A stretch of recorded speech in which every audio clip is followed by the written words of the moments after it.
the end of day 4, I think.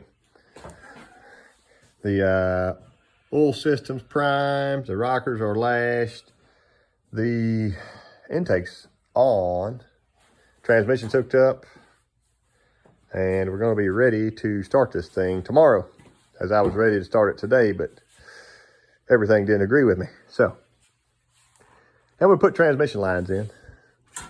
They need a little adjustment. What do you think about it, Big Mike? I love it.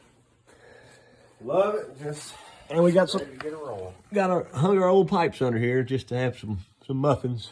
You can see how much oil is on the ground from when it primed. That's okay. And Big Mike worked on a drive shaft today in case we get to burn some rubber tomorrow. That would be neat. Hopefully y'all come back for that.